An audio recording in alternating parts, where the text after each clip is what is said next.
ин шаҳрванди ӯзбекистон ки солҳо боз муқими тоҷикистон аст, аз президенти кишвараш Шавкат Мирзиёев хостори кӯмак шудааст.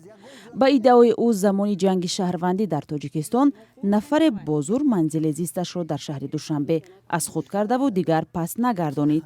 ман мехоҳам ки оиди чунин ҳолати ман вобаста ба ҳолати ман аз президенти Ӯзбекистон, мақомотҳои қонунии Ӯзбекистон муроҷиат кунам ки яъне як гурӯҳ ғоратгарон ҳамин соли 93 хонаи ман ба воситаи аслиҳа кашида гирифта буданд, барои баргардондан ба ман ёрӣ диҳанд. давоми 10 соли ахир ин марду хонаводааш дар вагоне дар заминҳои хоҷагии деҳқонии канори Душанбе ба сар мебарад. ҳарчанд сертификати истифодаи замин, шиносномаи техникии ҳавлӣ ва баъзе ҳуҷҷатҳое ки ба номи ӯст рӯи даст дорад, вале мегӯяд наметавонад манзилашро дубора пас гирад. ман ина соли 71 аз Қурбонов Ғиёсуддин ном шахс, ҳамон додари анамо ҳамсояи дигарем, аз авай харида будам. ман ҳоли оиладор набудам. уно даъво доранд ки мо ҳамин мардака дар хонаи мо иҷоранишин монда будем. соли 1977 рафт, монда рафт тамоман. то 2002 мо ин мардака наидем дигар.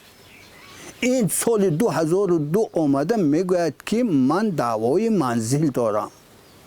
акнун гӯш кунед, 7 фарзанди ман дар ҳамунҷа таваллуд шуд.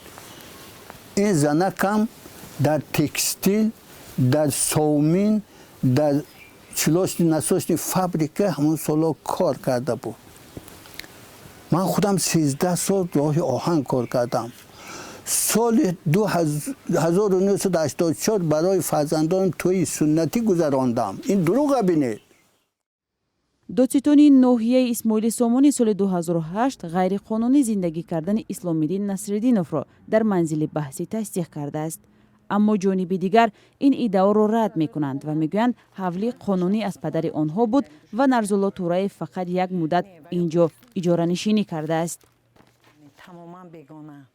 Идигул Тағоева ҳамсари Исломиддин Насриддинов низ чанд санади расмӣ аз ҷумла сертификати истифодаи замин, шиносномаи техникии ҳавлӣ ва ҳуҷҷатҳои тасдиқкунандае ки аз падар ба писараш туҳфа шудааст нишон дод ки ба гуфташ бо ин ҳуҷҷатҳо соҳибмулк буданаш пурра собит мешавад. ва ё пеша ҷангу рафтагиан ва ё ҳоз дар ҳаққи мо ҳами гапора туҳмат карданд ки ба гуфте ки шавҳари ма ваёра тарсонда боша ва ё рафта боша ки шавҳари ма ба фикрам худаш метарса истоя ягон кас ҳами хе инсона метавонан ҳамсояҳо пурсан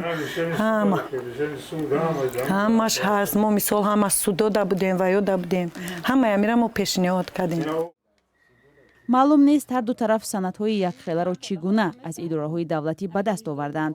ҳарду ҷониб мегӯянд баҳсашон инак 25 сол боз давом дорад ва соли 2011 додгоҳи Исмоили Сомонии шаҳри Душанбе дар зинаи кассатсионӣ баҳсро бо сабаби гузаштани вақт бебаррасӣ гузоштааст. ҳуқуқшиносон мегӯянд аз замони баҳс бештар аз 9 сол гузаштааст ва ҷонибҳо тамоми муҳлатҳои шикоятро аз даст доданд. ба гуфтаи онҳо дар ин ҳолат танҳо дар додгоҳ беэътибор донистани қарори ноҳияи Исмоили Сомонӣ ё раиси шаҳри Душанберо дар бораи ба номи Насриддинов ҷудо кардани қитъаи замин талаб кардан имкон дорад. аз бойгонии ҷумҳуриявӣ ба Радиои Озодӣ гуфтанд ҳар нафар ки баҳси додгоҳӣ бевосита ба ӯ тааллуқ дорад метавонад ба онҳо муроҷиат карда санадҳоро бубинад. ба иллати ҷанги шаҳрвандӣ садҳо нафар ба кишварҳои дигар кӯчида ё паноҳанда шуданд ва маскани онҳоро дигарон гирифтанд. бархе аз онҳо солҳои баъд тавонистанд хонаҳои худро гиранд, аммо шумори онҳое кам нест ки гирифтори баҳсҳои дарози додгоҳӣ шуданд. ҳоло Нарзулло Тураев ва аҳли оилааш аз сабаби надоштани манзили зист аз ҳампаришон дар хонаҳои иҷора ба сар мебаранд. ӯ мегӯяд ҳамроҳ бо ҳамсараш нафақахӯр ҳастанд ва писарашон наметавонад бо маоши омӯзгорӣ манзили зист бихарад. ӯ гуфт умеди охиринаш ба президенти Ӯзбекистон аст ва бовар дорад мақомоти дахлдори он ба ӯ ҳамчун шаҳрвандаш кӯмак мекунанд.